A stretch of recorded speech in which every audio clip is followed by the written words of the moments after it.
lo tuyo y haciendo alcoholismo. Misterios, enigmas, curiosidades. Buceando la provincia también en verano. Con Eugenia Jounis. Ya no eras egipcio, me dejaste con los huevos lisos.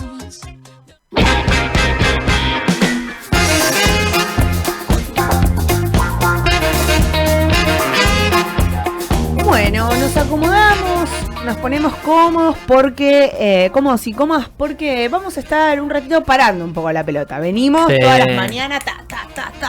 Este es el momento de sentarnos, charlar, conocer un poquito más, en este caso, de la historia, porque nos acompaña nuestra compañera, que además nos ha acompañado también durante la mañana informativa tradicional este año, Eugenia Jounis, a quien además van a poder estar viendo en este mismísimo momento por YouTube, además de escucharla. ¿Cómo va, Euge? ¿Todo bien? Muy bien, ¿ustedes? Feliz año. Feliz año, es verdad. Todavía estamos, yo todavía estoy como en esa semana en la que saludo a la gente y le digo feliz año. Sí, yo también, te vas a la panadería por primera vez, sí. Feliz año, el vecino feliz año, sí, claro, tal cual. Pero también es esa semana en la que todavía crees que estás en el 2023. Hablas de este año cuando decís 2023 y en realidad ya... Escribís, pones cosas y sí. Estamos ahí en la transición de año. Bueno, yo vengo con una propuesta para estas columnas de historia de verano, que es medio como la anticolumna de verano, porque en general yo cuando vengo haciendo columnas de historia de verano es como más liviana, como más hablemos de la historia de la sombrilla en la playa, Ajá. del caracol marino, del pan dulce. Bueno, no. Antes, la semana pasada, estuvimos hablando con Juli y la idea era un poco como ir repasando porque, digamos, desde el gobierno nacional se está haciendo desde la campaña presidencial una referencia permanente al contenido histórico, añorando ese pasado hermoso. Mira, te voy a agradecer de tal manera que nos aclares eso porque se citan constantemente tiempos pasados en los que uno a uno tal vez no tiene por qué saber qué sucedió o qué pasó con tal referente, a qué se referencia. Exactamente. Entonces, la idea de las columnas es, por lo menos este primer verano, enero, principio de febrero, es ir ordenando, Me gusta. haciendo un zoom en distintos aspectos de ese pasado supuestamente tan fantástico, que en principio es pasado. Y me gustaría pero también nos da la oportunidad de algo y de entender alguna idea que yo quiero transmitir siempre cuando hablo de historia, y es que nadie que te hable de historia te va a cantar la posta. El tiraposta histórico te está vendiendo pescado podrido.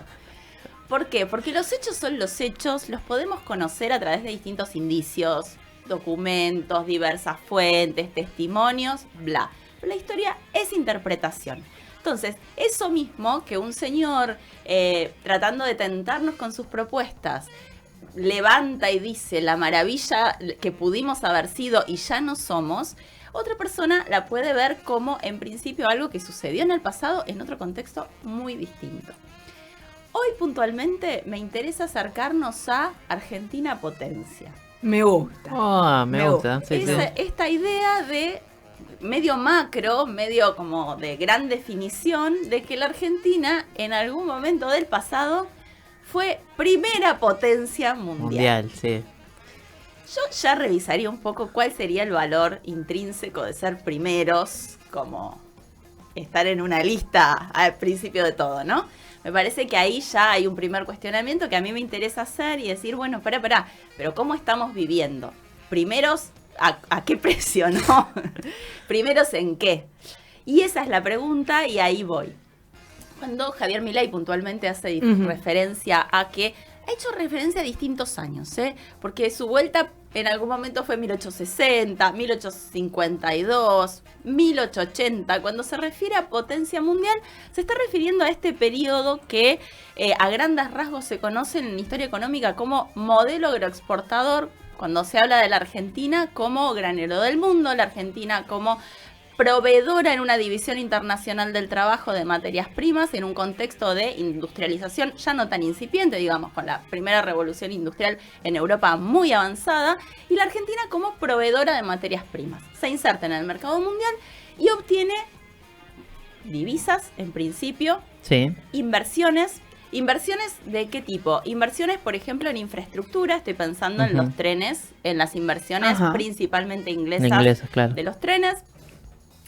y la llegada de una afluencia inmigratoria muy importante, alentada desde el Estado Nacional, porque hacía falta mano de obra para ese desarrollo y ese crecimiento, que en principio también fue muy desigual. Cuando se habla de modelo agroexportador, se habla de un fenómeno que, si bien se lo plantea como propio, como si fuera toda la Argentina el modelo agroexportador, se habla de un fenómeno que es esencialmente de la región pampeana. Digo, esta inserción en base a la exportación de cereales y de carne vacuna, y de cueros, es un fenómeno muy propio de la región pampeana, del litoral, de cierta parte del litoral, Santa Fe, Entre Ríos, y todo el resto, todas las demás provincias, todas las demás producciones, son denominadas economías regionales. Un concepto que todavía se sostiene cuando se habla de distintas producciones provinciales, incluso producciones exportables. Digo, pienso distintos tipos de exportaciones de distintas provincias que se exportan, que tienen un volumen muy importante, incluso relativo en el Producto Bruto. Sí, regional a veces suena chiquito, ¿no? A precario y nada que ver. Como si hubiera algo que no es regional. Esta idea de el interior, como un gran interior en contraposición a Buenos Aires, pongamos. Buenos Aires ciudad, pongamos, no sabemos bien, pero sí es esta idea de que en base a un crecimiento muy importante y a la inserción de la Argentina en el mercado internacional, se produce un crecimiento en el Producto Bruto Interno, en esta sumatoria de ingresos que obtiene por sus exportaciones la República Argentina. ¿Qué pasa? No existían mediciones respecto de otros índices en nuestro país. Digo, los primeros índices son de 1946, la primera medición como cierta, con criterio estandarizado, que nos permite tener una estadística regular además y consecuente en el tiempo, que nos permite establecer comparaciones que tengan que ver con esos mismos criterios y esas mismas formas de medición también a nivel mundial. Porque yo puedo medir lo que se me cante como se me cante, pero si no es homogéneo o no es similar con la forma en la que miden otros países los mismos conceptos, no es comparable. Bueno, se agarra mucha gente de este lugar de la Argentina, primero, segundo, tercero, quinto, sexto, añorado, porque queremos estar entre los primeros, de una serie estadística que hizo en un momento un historiador británico que hacía historia económica, que se llamaba Angus Maddison. Angus Maddison se agarra de unas estadísticas que tiene la Argentina entre 1895 y 1896, y después unas series de algunos datos de PBI entre 1900 y 1914. ¿Por qué se toma 1914 como fecha corte? Por la Primera Guerra Mundial. Claro. Que marca una crisis general de la economía a nivel mundial, ya no solamente para la Argentina, y fundamentalmente la Argentina como proveedora de materias primas. Muchos de los países que habitualmente le compraban a la Argentina dejan de comprarle porque están en guerra y porque están asignando recursos a la Primera Guerra Mundial, una guerra con unas características que no había existido hasta ese momento en el mundo. Entonces, 1914 se suele tomar en historia económica como un clivaje, como un punto de una bisagra. No solamente para lo que tiene que ver con el crecimiento económico de la Argentina y el crecimiento en otros sentidos, sino además como el punto, se le ha llegado a llamar la gran demora, el gran retraso, bla, bla, bla, con respecto al desarrollo industrial. Pero ¿qué pasa? Esos números no son números, primero no son comparables, porque este hombre lo que hace es decir, bueno, yo tengo estos datos entre 1900 y 1914. Para atrás debe haber sido más o menos igual. Es decir, la tasa de crecimiento, con esos datos que él tiene del PBI, la lleva para atrás y dice, para acá debe haber sido más o menos igual, no teniendo en cuenta que en Argentina, por ejemplo, en 1890 hubo una crisis tal que llevó a que el presidente en ese momento, Miguel Juárez Felman, tuviera que renunciar. Entonces, no está teniendo en cuenta momentos muy críticos de la Argentina. 1873, una crisis mundial, a nivel mundial también, una crisis económica mundial que representó una crisis para la Argentina. Distintos momentos críticos que hicieron que no fuera tan así. Pero fundamentalmente lo que no tiene en cuenta es que el Producto Bruto Interno es un número que nada dice de las condiciones de vida ni de la desigualdad.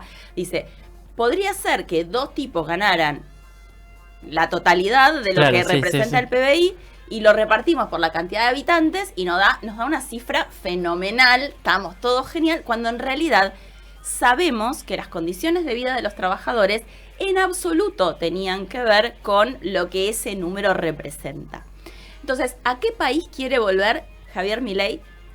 Concediéndole que quizás esté mirando como muy abuelo de pájaro un número y que quizás... Sí, pero lo sostiene bastante como para ser abuelo de pájaro. Pero claro, lo está sosteniendo un montón. Sí. Digo, a mí lo que me parece más pensable y más verosímil es que sabe de qué está hablando y que en realidad lo que está viendo como algo positivo es que el crecimiento del país a nivel global no contemple un crecimiento equitativo, un crecimiento armonioso en términos regionales también, digo, que no haya unas regiones que se benefician en detrimento de otras, que no haya sectores sociales que estén absolutamente excluidos, absolutamente sin derechos, digo, en las sucesivas columnas vamos a ir viendo cómo era esa Argentina que él iba añorando, pero es claro que las condiciones de vida de los trabajadores no existían como las conocemos hoy, que no existía legislación laboral, que no existía también a nivel mundial, pero en la Argentina puntualmente, que existía una distribución muy desigual de la riqueza a nivel provincias, a nivel estados provinciales,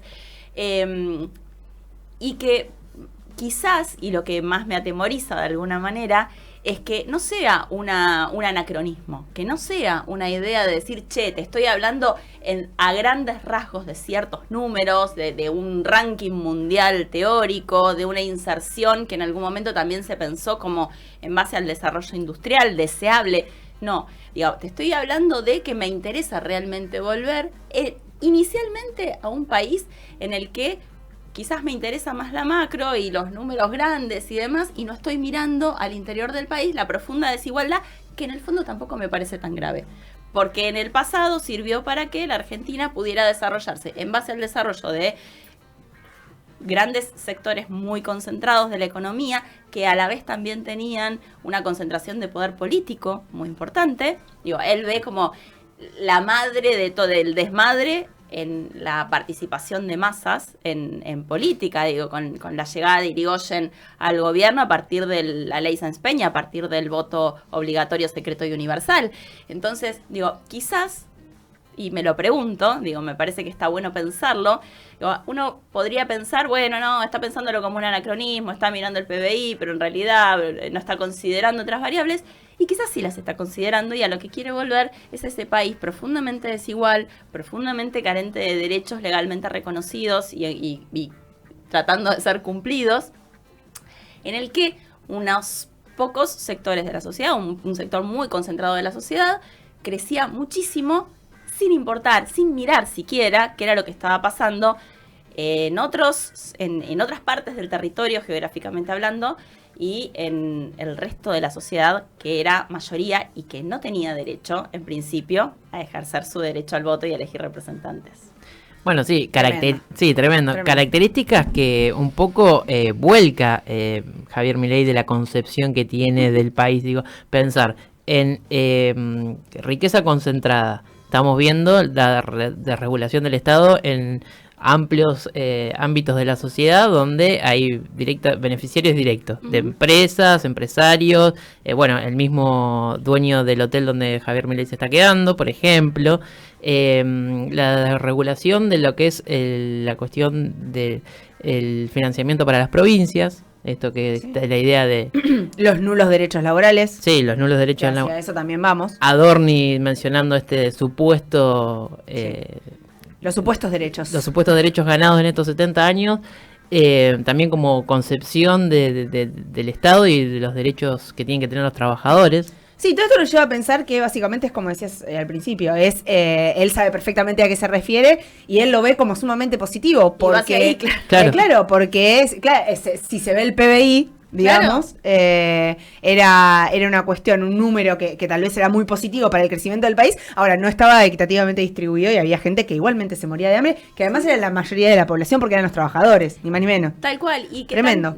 También tenía que ver con una población inmigrante que se estaba acomodando como podía a una situación que nada, estaba llegando pensando en términos humanos. Digo, vos te vas de tu lugar de origen, del continente en el que vivís, llegás a otro país en el que probablemente ni siquiera conozcas el idioma, en el que te estés insertando laboralmente del modo en el que podés, y te encontrás con ese país en el cual todo lo que vos traes, y de eso también vamos a hablar en términos de tradición de lucha obrera, es penalizado, como en principio, como de base, ¿no? De base. Digo, la penalización de la lucha obrera, la penalización de la lucha de los trabajadores por la obtención de sus derechos, es otra de las cuestiones que estamos como ayornando, como trayendo de algún modo, queriendo abrazar, y me parece que está bueno saber que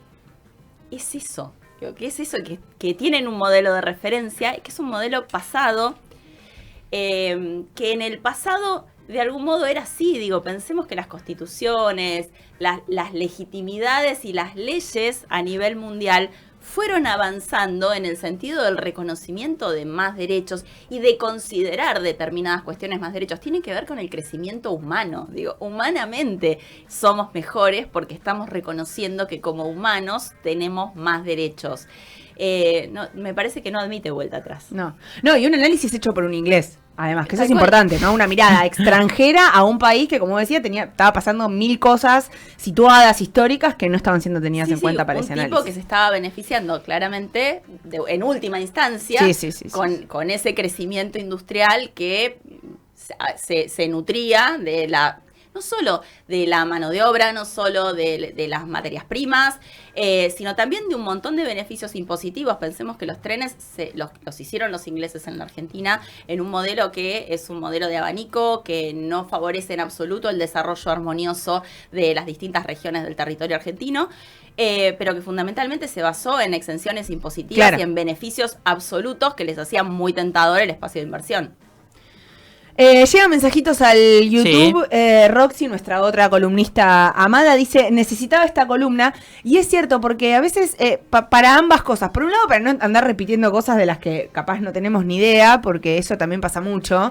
Quienes sigan a Milei probablemente, posiblemente, repitan esto como el fuimos potencia mundial alguna vez, lo podemos volver a hacer. Y lo cierto es que hay que tener cuidado de esto. Y por otro lado, para quienes, me incluyo, no entendíamos a qué se refería, y de hecho hay referentes históricos que ya nos dijiste a lo largo de estas columnas estaremos viendo, que nombra, que vos decís, viste, me tengo que sentar a googlear, a ponerme a leer un poco de historia porque no tengo ni idea, y es importante que sepamos a qué se refiere, porque nos lo está diciendo en la cara, no está mintiendo, no está ocultando, nos lo dice desde el primer momento. A alguien que le gusta tanto hacer referencias a la lógica formal, está siendo como mínimo falaz, está refiriendo a la autoridad de unas personas que él considera autoridades, pero que no necesariamente lo son en absoluto. Digo, él lee a unos autores y dice que le parece que esas cosas que dicen están bien, pero no necesariamente. Digo, y me parece que hay algo que es fundamental, y es que él no cree en la democracia. Es una persona que descree de la democracia, que creo que la ha usado de algún modo como un instrumento para poder llevar adelante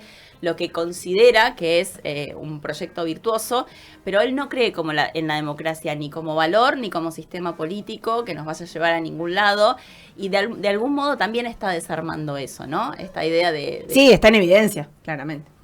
Así que bueno, eso. Iremos charlando un poco de distintos aspectos de ese pasado añorado por nuestro presidente. Gracias, Euge, una vez más. Nos estaremos encontrando próximamente, entonces, para saber un poquito más de historia.